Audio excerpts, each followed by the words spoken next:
ശത്രു സമൂഹം ഒന്നായി നിൽക്കുന്നുണ്ട്. ജനാധിപത്യവാദികൾ എന്ന് വാദിക്കുന്നവര്, മതേതരത്വ മൂല്യം ഊട്ടിയുറപ്പിക്കാൻ വേണ്ടി കുടിപിടിക്കുന്നവര് ഇവിടെ പോയി ഗ്യാൻവാപി മസ്ജിദിന്റെ ഇത്രയും രോഷാകുലമായ അവസ്ഥയിലേക്ക് സന്ദർഭം എത്തിയപ്പോ ഗ്യാൻവാപി മസ്ജിദിന്റെ സാഹചര്യം എത്തി നിൽക്കുമ്പോൾ പോലും ഇവിടെ പോയി ജനാധിപത്യവാദികളും ജനാധിപത്യ മുഖമുള്ള അല്ലെങ്കിൽ മൂടുപടം അണിഞ്ഞ രാഷ്ട്രീയക്കാരും ഒക്കെ ഇവിടെ പോയി ഒരു ഭാഗത്ത് ജനാധിപത്യത്തിന് വേണ്ടി വാദിക്കുന്ന സംഘങ്ങൾ മുഴുവനും വേട്ടക്കാരോടൊപ്പമാണ്. രാമക്ഷേത്രം തകർക്കുന്ന ബാബരി മസ്ജിദ് തകർക്കുന്ന സമയത്ത് രാമക്ഷേത്രത്തിനു വേണ്ടി വാദിച്ചവർ അവരായിരുന്നു. കോൺഗ്രസ് ഭരിച്ചിരുന്ന സമയത്തായിരുന്നു ബാബരി മസ്ജിദ് തകർക്കപ്പെട്ടതെങ്കിലും ആ ബാബരി മസ്ജിദ് തകർക്കപ്പെടാൻ വേണ്ടി കൃത്യമായി കാവൽ നിന്ന കൂട്ടർ ജനാധിപത്യത്തിന്റെ വാദികളായിരുന്നില്ലേ? ഇന്നിവിടെ പോയി അതേ അവസ്ഥയിൽ എത്തപ്പെട്ടു കഴിഞ്ഞു. ഗ്യാൻവാപി മസ്ജിദ് ഡൽഹിയിൽ മറ്റൊരു മസ്ജിദ് 2 ദിവസങ്ങൾക്ക് മുമ്പ് തകർത്തു. ഒരു മുന്നറിയിപ്പും ഉണ്ടായില്ല. 2 ദിവസങ്ങൾക്ക് മുമ്പ് ഡൽഹിയിൽ ഒരു മസ്ജിദ് തകർത്തു. ഇവിടെ പോയി വാർത്താ മാധ്യമങ്ങൾ ഇന്നലെ റിപ്പോർട്ട് ചെയ്ത മനോരമ അടക്കമുള്ള പത്രങ്ങൾ, മനോരമയുടെ മുത്തശ്ശി പത്രങ്ങളുണ്ടല്ലോ, പലപ്പോഴും മനോരമയ്ക്കെതിരെ ഞാൻ പറഞ്ഞിട്ടുണ്ട് ഇവിടെ. എന്നിട്ട് പോലും മനോരമയെ പണിക്ക് പുറത്താക്കാൻ മനസ്സനുവദിക്കാത്ത പ്രിയപ്പെട്ട സഹോദരങ്ങളെ, ഇന്നലത്തെ പത്രത്തിന്റെ ആ ഫ്രണ്ട് പേജിൽ മനോരമ പത്രത്തിൽ ഗ്യാൻവാപി മസ്ജിദ് എന്നതിന് പകരം അവർ കൊടുത്തിരിക്കുന്നത് ഗ്യാൻവാപി സമുച്ചയം എന്നായിരുന്നു. കൃത്യമായ അജണ്ടയാണത്. എന്ത് നിങ്ങൾക്ക് തിരിച്ചറിയാൻ ഇനിയും കാലമായിട്ടില്ലേ പ്രിയപ്പെട്ട സഹോദരങ്ങളെ? ഞാൻ പലപ്പോഴും പറയാറുള്ളത് പോലെ നമ്മുടെ വീടിന്റെ അകത്തളങ്ങളിൽ മനോരമ വായിക്കാൻ വേണ്ടി നമ്മുടെ വീടിന്റെ അകത്തളങ്ങളിൽ കയറ്റിവിടുമ്പോ നമ്മുടെ ഈമാൻ തകർന്നു പോയാലും നമ്മുടെ പള്ളികൾ തകർക്കപ്പെട്ടു പോയാലും ഒക്കെ കൃത്യമായി നിലപാടിന്റെ ശബ്ദമുയർത്താൻ കഴിയാത്ത പത്രങ്ങൾ എന്തിനു വേണ്ടി ക്യാഷ് കൊടുത്ത് നമ്മുടെ വീടിന്റെ ഉള്ളിലേക്ക് കയറ്റണം? നിങ്ങളൊന്ന് തിരിച്ചറിയണം. പക്ഷേ നിങ്ങൾ നോർമലായിട്ട് വായിച്ചു പോയിട്ടുണ്ടാകും. മനോരമയുടെ വാർത്ത നോർമലായിട്ട് വായിച്ചു പോയിട്ടുണ്ടാകും. എന്താണ് ഗ്യാൻവാപി സമുച്ചയം എന്നായിരിക്കും നിങ്ങൾ വായിച്ചു പോയിട്ടുള്ളത്. അത് നിങ്ങൾ ഒരു പക്ഷേ ചിന്തിച്ചു കാണില്ല. ചിന്തിക്കാത്തതിന്റെ പ്രധാനപ്പെട്ട കാരണം അത്രയ്ക്ക് നമ്മുടെ മനസ്സിൽ ഈമാനിന്റെ പവർ നമുക്ക് ഉണ്ടായിട്ടില്ല.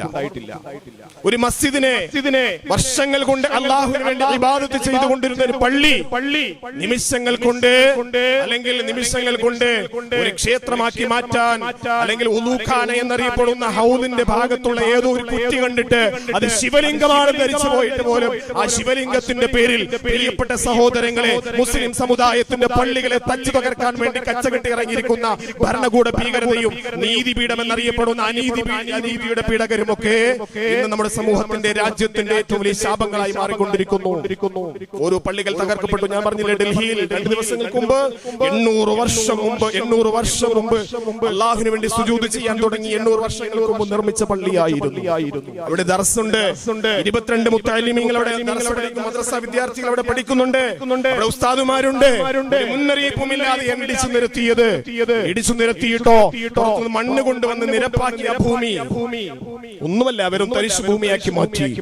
അവിടെ പഠിച്ചുകൊണ്ടിരുന്ന 22 വിദ്യാർത്ഥികളുടെ പുസ്തകങ്ങൾ എടുക്കാൻ കഴിഞ്ഞ വിശുദ്ധമായ ഖുർആൻ ഉൾപ്പെടെയുള്ള വേദഗ്രന്ഥങ്ങൾ, പരിശുദ്ധമായ ഗ്രന്ഥങ്ങൾ അവിടെ ഉണ്ടായിരുന്നു. അതെല്ലാം ബുൾഡോസർ ഉപയോഗിച്ച് അവരെ കോരിമാറ്റി. അവരുടെ ഭക്ഷണ സാധനങ്ങൾ, കുട്ടികൾക്ക് വേണ്ടിയുള്ള ഭക്ഷണ സാധനങ്ങൾ, തണുപ്പിന് രക്ഷ നേടാൻ വേണ്ടിയുള്ള പുതപ്പുകൾ എന്നു വേണ്ട അവരുടെ ജീവിതത്തിന്റെ പ്രധാനപ്പെട്ട എല്ലാ വസ്തുക്കളും ഒക്കെ ആ പള്ളിക്കകത്തുണ്ടായിരുന്നു. പക്ഷേ അതെല്ലാം ഒരു മുന്നറിയിപ്പും കൂടാതെ രാത്രി സമയത്ത് വന്നിട്ട് ബുൾഡോസർ ഉപയോഗിച്ച് നീക്കിയ ഏറ്റവും കിരാതമായ ഭരണമാണ് നമ്മുടെ രാജ്യത്ത് നടന്നുകൊണ്ടിരിക്കുന്നത്. ചോദിക്കാൻ ആരുണ്ട്? എവിടെ പോയി നമ്മുടെ കോൺഗ്രസുകാര്? എവിടെ പോയി നമ്മുടെ ജനാധിപത്യവാദികൾ? എവിടെ നമ്മുടെ പ്രതിപക്ഷ നിര? എന്റെ പ്രിയപ്പെട്ട സഹോദരങ്ങളെ, നാം ഒന്ന് ചിന്തിക്കണം. നാം മുസ്ലിമീങ്ങളാണ്. മുസ്ലിമീങ്ങൾ മാത്രമേ ഉണ്ടാകുകയുള്ളൂ. പരസ്പരം പോരടിക്കേണ്ടവരല്ല. മുസ്ലിമീങ്ങൾ 4 തട്ടിൽ നിൽക്കേണ്ടവരല്ല. ശത്രുക്കൾ എല്ലാവരും ഒരു മതത്തിന്റെ പേരിൽ ഒരേപോലെ ഒരുമയോടുകൂടി മുസ്ലിമീങ്ങളെ തകർക്കാൻ വേണ്ടി കാത്തിരിക്കുമ്പോ പ്രിയപ്പെട്ട സഹോദരങ്ങളെ, മറുചേരിയിൽ മുസ്ലിമീങ്ങളായ നാം, സഹോദരങ്ങളായ നാം ഓരോരുത്തരും സംഘടനയുടെ പേരിൽ, രാഷ്ട്രീയത്തിന്റെ പേരിൽ, കൊടിയുടെ നിറത്തിന്റെ പേരിൽ, കുടുംബ മഹിമയുടെ പേരിൽ, തറവാടിത്വത്തിന്റെ പേരിൽ 4 തട്ടിലാണ്. അള്ളാഹു കാത്തുരക്ഷിക്കുമാറാകട്ടെ. പിന്നെ എങ്ങനെയാ ഗ്യാൻവാപി മസ്ജിദ് എങ്ങനെയാ മറ്റുള്ള കൈയിലേക്ക് എത്തുന്നത്? അല്ലാഹു തആല നമുക്ക് ഇസ്സത്ത് നൽകി അനുഗ്രഹിക്കുമാറാകട്ടെ, നമുക്ക് ഉരുമ നൽകി അനുഗ്രഹിക്കുമാറാകട്ടെ. ഞാൻ പറഞ്ഞു വന്നത് ഈ പരിശുദ്ധമായ മിഅ്റാജിന്റെ ഈ പരിശുദ്ധമായ ദിനരാത്രങ്ങളിൽ നമുക്ക് കൃത്യമായി അല്ലാഹു തആല പഠിപ്പിച്ച വിശുദ്ധമായ ദീനുൽ ഇസ്ലാമിന്റെ കൃത്യമായ മഹിതമായ പാരമ്പര്യത്തോടു കൂടി ഇസ്സത്തോടു കൂടി ജീവിച്ച് തഖ്വയോടു കൂടി ജീവിച്ച് നമുക്കിന്ന് കള്ളിലും കഞ്ചാവിനും മാത്രമാണ് സമയം. നമ്മുടെ സമൂഹത്തിന്റെ അധിക പേരും കള്ളിനും മദ്യത്തിനും കഞ്ചാവിനും വേണ്ടി നമ്മുടെ സമ്പത്തും സമയങ്ങളും മാത്രം ചെലവഴിച്ചുകൊണ്ട് ഇസ്ലാമിന്റെ ആദർശങ്ങളും ഇസ്ലാമിന്റെ നിയമങ്ങളും നിയമാവലികളും ഒക്കെ തകർക്കാൻ വേണ്ടി കച്ചകെട്ടി ഇറങ്ങിയിരിക്കുമ്പോ പിന്നെ എങ്ങനെയാണ് അല്ലാഹു തആല നമുക്ക് ഇസ്സത്ത് അല്ലാഹു തആല നൽകുന്നത്? അതുകൊണ്ട് അല്ലാഹുവിന്റെ ഹബീബായ റസൂലുള്ളാഹി സ്വല്ലല്ലാഹു അലൈഹി വസല്ലമ തങ്ങൾ മഹാനായ ഇബ്നു അബ്ബാസ് റളിയല്ലാഹു തആല അബ്ദുല്ലാഹി ഇബ്നു അബ്ബാസ് റളിയല്ലാഹു തആല അൻഹു പഠിപ്പിച്ചു കൊടുത്തതുപോലെ നീ അല്ലാഹുവിനെ സൂക്ഷിക്കണം. അല്ലാഹുവിനെ സൂക്ഷിച്ചാൽ കൃത്യമായി അല്ലാഹുവിന്റെ സഹായം നിങ്ങൾക്കുണ്ടാകും. അല്ലാഹുവിന്റെ സഹായം നിങ്ങൾക്കുണ്ടാകും.